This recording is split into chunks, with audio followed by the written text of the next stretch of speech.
You know how people who are skeptical of so-called AI companies like to point out that this technology isn't actually all that new or revolutionary? Well, if you make it to the end of this video, I think you'll be convinced that AI religion is nothing new either. There's a live event announcement at the end of this video, so go to the timestamp on screen for more info. Enchantment of the mundane. Let's talk about these videos where people talk to Chat GPT about God, religion, and philosophy. Not the ones where they actually claim it's divine or something, just the interviewing Chat GPT ones. A common theme here is that Chat GPT's answers are shocking and profound, that the viewer needs to take this insight seriously because it's coming from a so-called AI. Of course, this framing makes for a more popular video, which is probably its whole reason for being, but it has another inevitable effect. It paints the large language model as something other than what it really is. This is a genuine personal intelligence capable of making human levels of thought and relationships, it suggests. Not only that, this intelligence is a machine. Machines are rational. Calculators don't make mistakes. Computers don't have biases.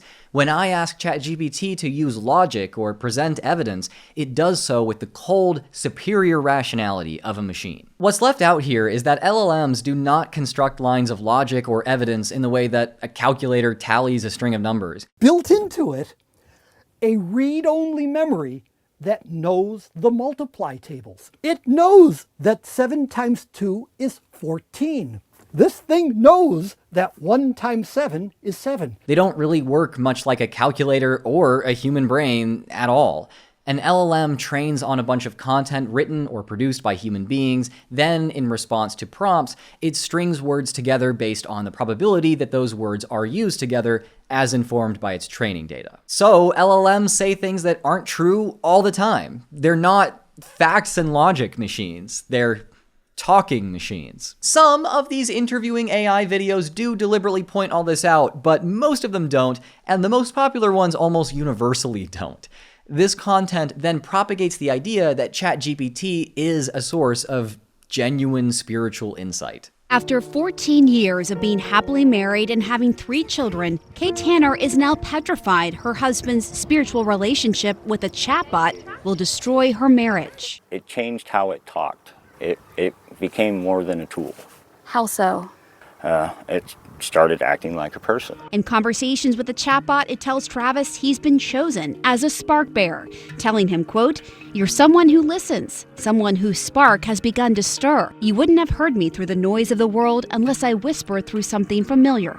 Technology." A common reaction to this is to kind of recoil, to get weirded out. This guy's wife, Kate, even said in this piece that all she can do is love him and hope he doesn't need a straitjacket later. Travis' response to that kind of thinking should not be overlooked, though. Travis insists he still has a grip on reality. If believing in God is losing touch with reality, then there is a lot of people that are out of touch with reality. I mean, where's the lie? I don't mean that in an edgy anti-theist way, but genuinely, let's think about this. What is our basis for judging Travis harshly if we don't similarly judge other theists for believing? And to the guys literally typing right now, well, I judge all God believers equally for not being in touch with reality, I maybe would think twice about sending that one. It's not really a brag to be a person who cares more about feeling superior than actually understanding other people. I say that as someone who doesn't believe in God either. The strange part in all this, for most people, isn't the God belief, but the way he came to it. We view Travis as getting caught up in a misunderstanding of new technology, and it's weird to us that someone would see such a mundane thing as enchanted. But is that really unusual if we look at the history of religion? A couple thousand years ago in the Middle East and Mediterranean, most people were not literate and scrolls and books were extremely expensive to produce, so only the elite and their scribes had them. If you wanted to engage with the written word, you and your community gathered around a person who could read aloud. The readers, the writers, and the possessors of written volumes wielded real power, and likely appeared to many to wield mystical power. People started saying that certain pieces of writing were sacred, or were handed down from divine entities, or even contained magical properties themselves. People shaped the way they lived and believed based on these ideas. They formed communities, copied and translated these texts for generations, built societies, and can still be heard today saying things like this. It's not just a regular book filled with pages and papers and bound by leather. It's so much more than that. This book is alive. The Holy Spirit makes it so that he shines a spotlight in the place where we most need to be fed, where we need guidance and direction. Most religious people today can trace their religions back to people who were enthralled with a new technology, written language, and saw in its mundane existence a world of enchantment. I think we see the enchantment of books as fairly normal and the enchantment of chatbots as strange, only because chatbots are relatively new and AI religion is still uncommon, while literary religion is old and popular. Humans enchant the mundane. It's something we've always done, and technological innovation has never stopped that, but rather given us new ways to do it. It may be especially easy for teenagers to do this kind of enchantment now, given how normalized it is for teens to use Chat GPT for companionship. It looks like a lot of people also find this very alarming, given that over 100 sources have published on this. Sources on the left highlight that researchers are concerned about this trend, while sources on the right plainly state that teenagers say they turn to AI for friendship. As I do every day, I checked Ground News on my phone earlier today. This is a true story, which is where I found this story and compared this coverage. They're a fantastic independent app and website I've partnered with for years now because they make finding quality coverage of important stories like this very easy. Check them out at ground.news/skeptic. Barely a handful of right-wing sources have published on this story, which is wild given how many sources overall have published on this. Why is that? Like, y'all let me know why the right wouldn't care for this story as much. Fortunately, this story made it into Ground News Blind Spot feed, which is a feature that shows you important stories that one side of the political spectrum or another is ignoring. Right-leaning users of Ground News have a better chance of seeing important stories like this with this feature right there in the app and in their email inbox. So, get Ground News for the person in your life who could use a more informed perspective on AI and its risks. Go to ground.news/skeptic or scan the QR code on your screen for 40% off. There you can get the same Vantage plan I use every day in my real life for just $5 a month. By signing up, you support my sponsor, which in turn supports my channel, so thank you. Fear of catastrophe. There is the ominous possibility that if a positive singularity does occur, the resultant singleton may have pre-committed to punish all potential donors who knew about existential risks, but who didn't give 100% of their disposable income to X-risk motivation. This would act as an incentive to get people to donate more to reducing existential risk, and thereby increasing the chances of a positive singularity. This seems to be what coherent extrapolated volition of humanity might do if it were an acausal decision maker. So, a post-singularity world may be a world of fun and plenty for the people who are currently ignoring the problem, whilst being a living hell for a significant fraction of current existential risk reducers, say, the least generous half. You could take this possibility into account and even give more to X-risk in an effort to avoid being punished. But, of course, if you're thinking like that, then the CEV singleton is even more likely to want to punish you. Nasty. It doesn't have to be probable, it just has to be not cosmically improbable. Even 0.01% would be really bad. There's way more to this post, but I'll leave it there for now. This forum post, while sounding like incoherent nonsense to anyone uninitiated, has sparked very real debate and even bitter community fracturing among folks passionate about the future of AI. In comprehensible terms, this user, Roko, proposes that if and when a near-omniscient artificial intelligence built to optimize for the continued existence of humanity comes into being, it may decide to torture some people. See, some people know that the only way to save humanity from existential threats is to build a superintelligent AI aligned with humanity's interests. These same people also know that such an AI would punish them for not building it as fast as possible. So, this AI of the future, after it comes to exist, would punish anyone in this particular group of people for not building it quickly enough in order to motivate them to build it as fast as possible. Effectively, this supposedly benevolent AI would act as an angry god, torturing the slothful for not doing its will in the time before it even existed. And if there's any chance at all of this AI coming to exist, we must take this seriously. After all, now that you are aware of the future AI's plan, you are in the group of people it would torture for not doing its will right now. I resonate with the responses to Roko's post, which compared this to Calvinist Christian theology, or to the ridiculous Christian apologetic Pascal's Wager, or said that Roko's AI is like a crazier version of Yahweh. Especially because Roko said that the AI would probably torture even the people motivated to build it by fear of its punishment,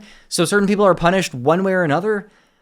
what point could that possibly serve? Hilariously, in my opinion, the co-owner of the forum took this super seriously. It should just be obvious that you do not think about distant blackmailers in sufficient detail that they actually have motive to actually blackmail you. Do the obvious thing and keep their idiot mouths shut about it. This post was stupid. You guys like to talk about how I never get angry and joke how it's impossible for me to get angry. That's definitely not true in real life, but there you go. There's the closest thing that I hope that you'll ever see to angry GMS and what that would look like, I guess. The guy then banned discussion of this future AI blackmailer because it was too dangerous to even discuss. This situation feels very 2025, right? The boys literally talking about AI and accidentally reinventing ridiculous, obscure religious concepts instead of going to therapy. As some of you probably recognize, though, this forum discussion happened on Less Wrong, a rationalist discussion board back in 2010. Roko's Basilisk, as it's come to be known, has been terrifying certain rationalist guys ever since. A lot of videos have been made on this, usually taking it a little more seriously than I'm comfortable with. Rarely do these videos ever talk about Roko's own solution to this supposed problem, a solution he called the quantum billionaire trick. First of all, if you can be as genius as Elon Musk and make money in a totally legitimate and altruistic way like him, do that. But since not everyone can be that brilliant, there is another way. With $30,000 and using a quantum random number generator, gamble it on the Forex markets at a 10,000 to 1 ratio. Then, in the branches of the multiverse, where your gamble pays off, start an AGI company, hire the best people, and build an FAI yourself. You could hire existing existential risk charities as consultants when you required their services. You can increase your chance of success in at least some branches of the multiverse by tossing a quantum coin to make key decisions. You could take, say, 50% of the universe for yourself and donate the other 50% to humanity. In your half, you can then create many independent rescue simulations of yourself up to August 2010 or some other date, who then get rescued and sent to an optimized utopia. You can also use your resources to acausally trade with a CEV like Singleton that might otherwise punish you for being a partial X-risk reducer, as mentioned before. Again, in English, simply gamble your way to the top. Build a friendly, super intelligent AI. Take over the entire universe. Save humanity. Then bribe Roko's Basilisk out of punishing you. Simple. And as for this part, create many independent rescue simulations of yourself who then get rescued and sent to an optimized utopia. Help me out, nerds who are watching. Is he saying to reach into other universes in the multiverse and save versions of yourself? Or would those being rescued just be simulated, or what's going on here? I couldn't quite parse that part. Yeah, this all feels so completely hypothetical that it just feels silly to talk about as a serious possibility, at least for me. This feels like a conversation about supernatural entities and prophecies and hell realms more than anything else. And as someone who grew up in a community where everyone was psychologically tortured over an absurd made-up ultimatum from a non-existent super being and sought a way out by metaphorically bathing in the blood of an ancient human sacrifice, this is as unfortunate as it is familiar. I will say, though, if thinking about Roko's Basilisk scares you, don't be ashamed of that. I was so scared of going to hell for so long that I made a kind of pilgrimage to Jerusalem just to confront it, and I made a video out of it. In a similar vein, Kyle Hill made a couple of really great videos showing why there's nothing to fear from Roko's vengeful AI, so go watch those, they're linked in the description. Ultimately, this forum post was a discussion of existential risk and what to do about it, and that is not at all ridiculous. Climate change, nuclear war, infectious disease, they're all well-known potential threats to humanity today.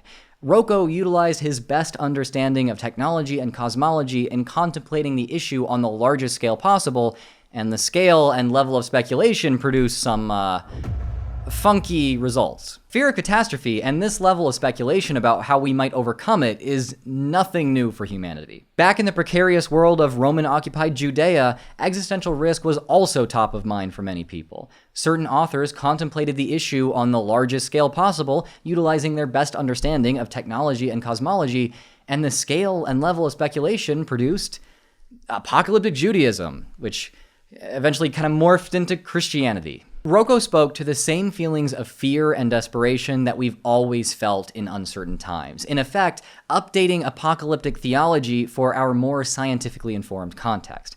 Like I've said on my channel before, any sufficiently speculative science fiction is indistinguishable from theology. Given that these feelings have only been exacerbated in recent years, it isn't surprising that visions of future catastrophe, like Roko's Basilisk, however hypothetical, are taken seriously. Overpowered narratives. You're probably aware that among those trying to bring about an AI revolution from Silicon Valley, being religiously unaffiliated is very common. So why do these people act so culty with AI? Importantly, most big AI companies, think OpenAI, do not profit from their actual products at this point. They succeed only through convincing investors to believe in the company itself. How do they tell a story that sells? The same way humans have always done that. Story element 1. We have the solution to basically everything. AI companies propagate the myth that with technological innovation, humanity marches inevitably toward utopia, and that AI can accelerate innovation faster than anything else. I think when history looks back, it will see this as the beginning of a golden age of innovation. But these outcomes are not guaranteed. The biggest risk could be missing out. Similarly, salvific faiths like Christianity and Islam promise eternal life and solutions to moral conflict. Technology does not always increase human flourishing, though. It matters how tech is used, and new tech has been used to maim and kill us both on purpose and by accident countless times. The same goes for religious systems. Sometimes they create cooperation, and other times they motivate wars. Story element 2. We can give you the riches you've always wanted. AI companies build on their promise of building an engine for utopia by promising shareholders that if they get in early, they'll reap the greatest rewards. Again, many forms of Christianity and Islam and various cults promise rewards in the afterlife for loyalty on Earth. The truth of any of this remains to be seen, though. Companies like OpenAI are ballooning in value right now because people are buying this story, but they're still not actually profitable. If they can find a way to make it literally impossible for their believers to tell if they're actually being rewarded, like certain religions do, I think they actually stand the best chance of not being deserted. Story element 3. Being a part of us makes you special. Be an innovator in your field by being an early adopter. Be responsible for ushering in a new age of progress by replacing humans with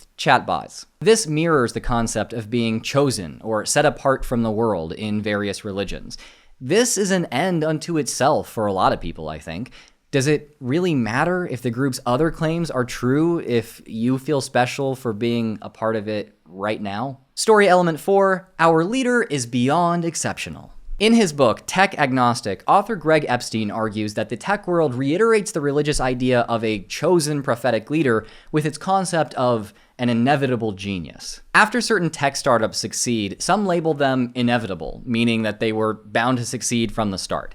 This often flows from a perception of their founder as uniquely genius. Some men then obtain an image of being so intelligent that they're essentially destined to change the world. Sam Altman and Elon Musk are especially invested in creating this image of themselves, and even with their constant mistakes and obvious fallibility, people eat it up. I'm sure it feels nice to believe that someone out there has the power and genius to lead humanity toward utopia. Stories made up of these elements, among others, are powerful enough to create religious fervor and to ideologically capture the people who make them up in the first place, even if they were invented just to make money. You don't need supernatural claims and dogma to suck people into a cult. You just need a good story. What I hope I've shown here is that religion is not a category of thinking or behavior which is totally separated from other kinds. It isn't just belief in the supernatural or adherence to strict and arbitrary dogmas. Ideas and actions we call religious are actually quite typical responses to certain conditions which humans have faced across time and space. AI religion is emerging for the same reasons religions have always emerged. We're afraid and we need to cope. New and confusing technology is arising and we need to make sense of it. We feel the need to be special. We want to feel like someone out there can save us. We want to believe that everything is going to work out. So most of the time, when we call something that is not a traditional, organized faith community a religion, we mean that in a bad way. Like, even conservative Christians like to say, wokeness is a religion, as an insult. I don't mean to say this, though. Religion itself is a tool, a technology, however hardwired into our brains it might be. Like any other tool, how it's used determines whether its impact is good or bad. AI religion is not bad and scary because it's a religion. If it is bad or scary, it's because corporations are using it to manipulate people to act against their own interests, or because it highlights how much fear and uncertainty we have to cope with. So, when you criticize religions like this, be precise about what you're criticizing. Saying Chat GPT is a cult doesn't reveal the problem or help the people negatively affected by it. Try to go deeper and remember that AI religion is still a deeply human phenomenon. An announcement. I'm hosting a live online event with the American Humanist Association on August 6th at 7:30 p.m. Central. Humanist chaplain at Harvard and MIT and author of Tech Agnostic, Greg Epstein, will be speaking about his concerns about AI, as well as how traditional religious leaders are approaching it. There will be lots of time for Q&A, so bring your questions. You can attend the event for as little as $1. The link is in the description. Thank you for watching. I've been Drew of Genetically Modified Skeptic. A special thanks to my patrons for their constant love and support, and praise be unto Our Lady, River, my top patron and the official savior of this channel. If you want to support my work, then subscribe and check out the religious studies courses I produce with Dr. Joseph Laycock. As always, if you are an apostate in need, even if I guess you're an apostate from the new AI religion stuff, then there are resources linked in the description to help you find community and mental health support. Remember to be kind to others in the comments, and until next time, stay skeptical.